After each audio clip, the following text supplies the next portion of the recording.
people enforce the law, and that we also, because we can chew gum and walk at the same time, must address the root causes that cause people to make the trek. To address what I call not only the root causes, but the acute causes of the migration. The President and I also discussed the root causes of migration. The root causes of migration. Root causes of migration. The root causes of migration.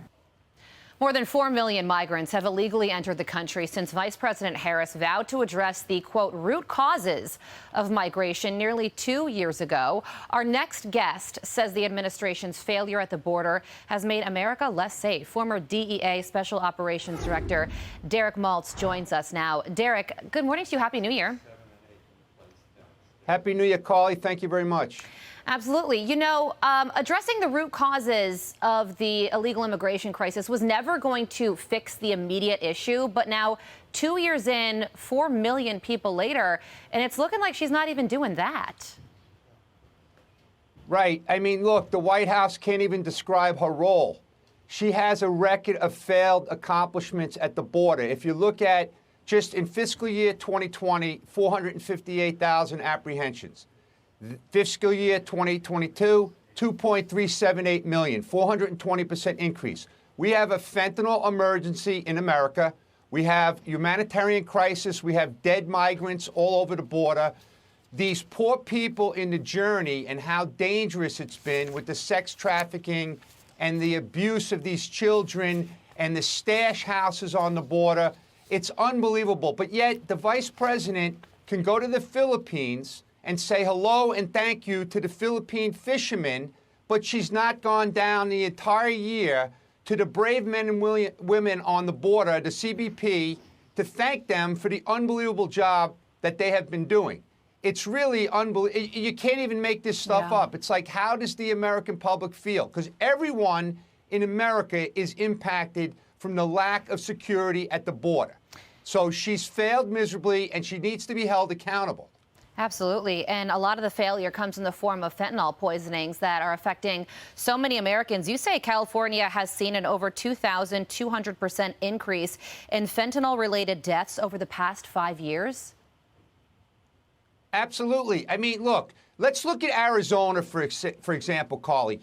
The DEA just announced, the DEA in Phoenix alone, with their counterparts, seized 25 million fake pills. The DEA has put out a warning that 6 out of 10 pills have a potentially lethal dose. The DEA as an agency seized over 50 million pills. CBP on Wednesday seized another 1.2 million pills. So the production in Mexico is off the charts. What this VP Border Czar has done has empowered the cartels. She's empowered the corrupt government officials. She's empowered the Chinese transnational criminals. And the American public is suffering. Families around this country are waking up 300 a day to the call that their kid passed away from this deadly substance coming in from Mexico. It's the government's responsibility to protect all Americans. But right now, they have failed miserably. In San Diego, they just announced 2,375% increase in fentanyl-related deaths in the last 5 years. The teen deaths are off the charts. We have kids 12 years old, 13 years old, 14 years old, dying in their bedrooms from this deadly substance. But guess what? The president and the vice president, they're not even talking to the public about the dangers of fentanyl. I remember the VP was talking to some kids one day about NASA and about space, which is great. But why not talk to the kids about this deadly fentanyl? That's killing at historic levels. It's the leading, Derek, you're absolutely right. It's the leading cause of death among young people right now. President Biden is meeting with the president of Mexico January 9th. It'll be very interesting to see if this issue comes up at all. Let's hope it does, because it is deadly serious.